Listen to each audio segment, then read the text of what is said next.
A silent voice follows Shoya Ishida, a boy who, as a child, bullied Shoko Nishimiya, a new girl at his elementary school who is deaf.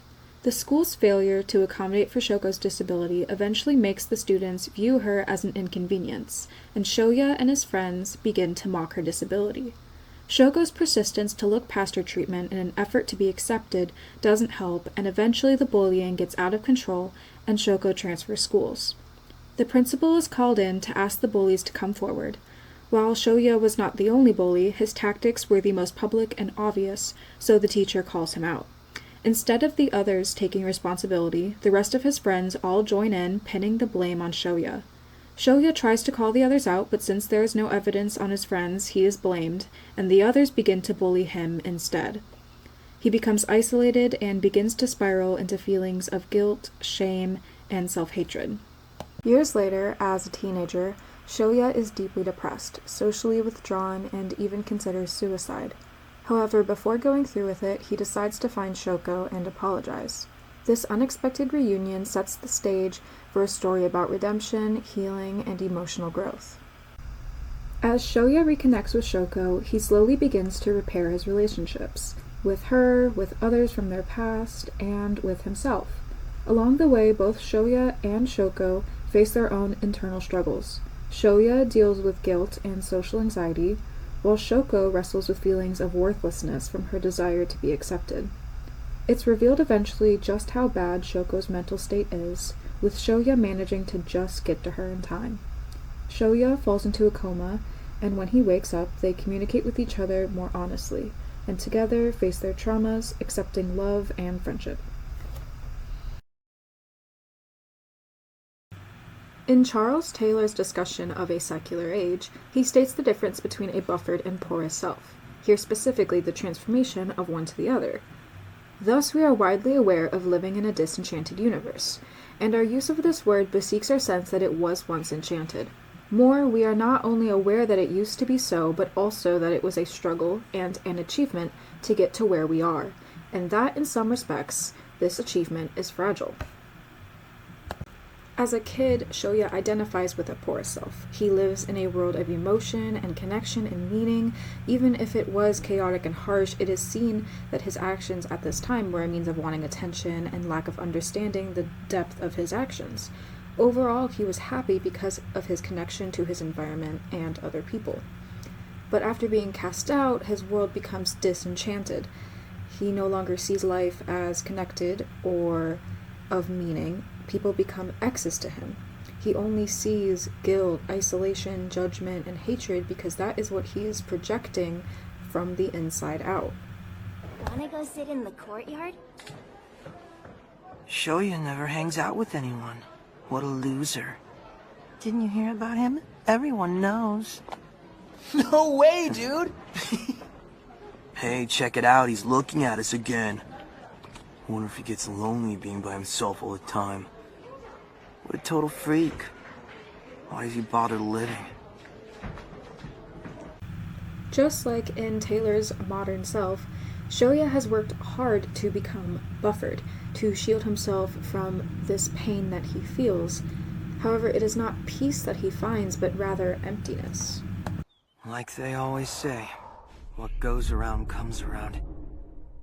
I knew I royally screwed up, and I needed to pay for being a jerk. And so, I pushed everyone away.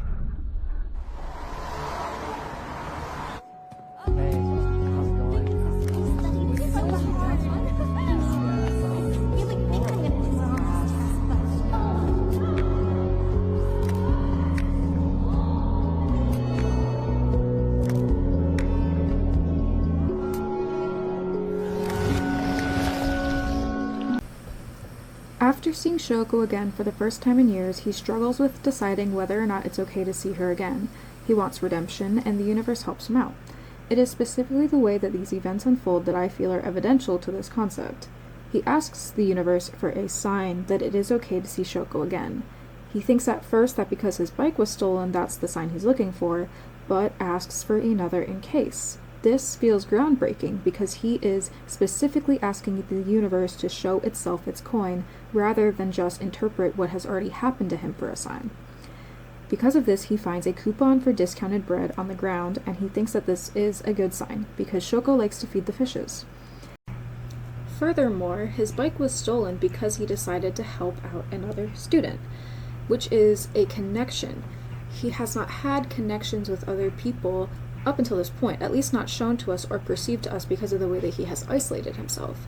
His decision to step outside of his comfort zone and help out someone else does get his bike stolen. However, it is for the better because later this kid helps find his bike, returns it to him, and this is the first connection and friend that he is able to make, the first ex that drops for him. So this shows that he is on a journey of becoming more porous and less buffered, and that the universe is trying to make it clear that if he wants redemption, he has to go on this journey. Kaja Silverman states, "I will be defining appearance in the strictest sense of that word, as a coming forward into view or becoming visible." Which brings me to the other concept I think this film represents well, and that is the gaze. Silverman argues that truth and meaning are found in appearances, in what we see, experience, and share with the rest of the world. This is what it means to be a world spectator, to be present, to look, to acknowledge, and to stay engaged with the visible, the emotional, and the world, even when it is messy, painful, or confusing. In A Silent Voice, I think this theme is presented with the idea of connection to others, seeing and experiencing other people as an effort to understand yourself and the world around you. To be a world spectator in this sense is to form connections. And both Shoko and Shoya's characters play into this in different ways, where Shoya has withdrawn himself from the world by his refusal to see others. He stares at their shoes and cannot look others in the eyes. And Shoko, who can only see the world, and yet herself is not seen. There is an obvious communication barrier with her because she cannot hear. When these two characters meet, they offer each other a chance to see the world better. Shoya learns sign language to communicate with Shoko and brings others into her life who want to be her friend. Even at the end, Naoka learns sign language to talk to Shoko, which marks a character growth for her as she learns to become more accepting and accommodating of others. Miss Kira, Yes? why can't we just write in her notebook? It would be easier for Shoko if everyone just learned a little sign language. Yeah? Well, it would be easier for me if I could just write stuff down. Moron. Moron! Moron!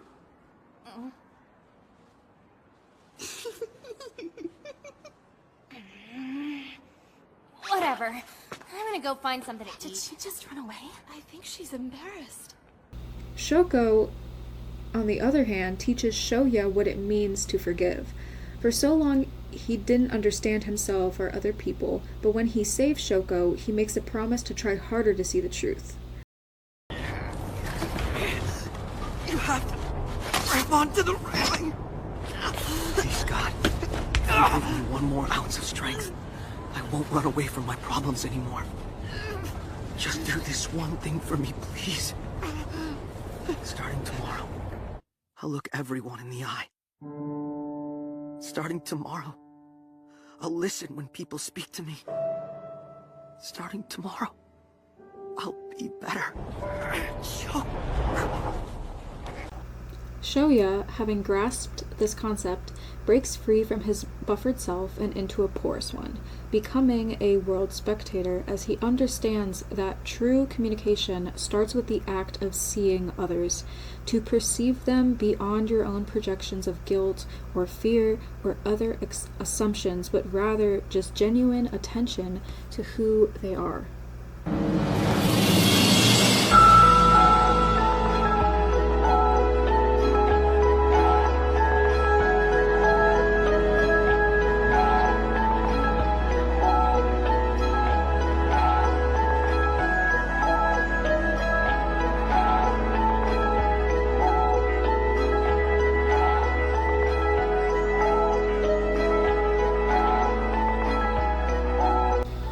This film responds to the modern world in an original way because it presents the concept of the human condition, where human beings are designed to be imperfect, and it is not our actions that define us, but how we grow from them, how we learn to be better, forgive ourselves and others.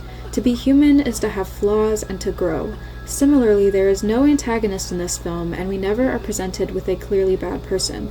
Everyone in the film is shown in a manner for the audience to decide on their character. With no person as the villain, it becomes clear that emotions instead are the antagonist. And the message of this piece becomes that to find content in this world, you have to overcome the mental blockade and find meaning in your surroundings, find support in community.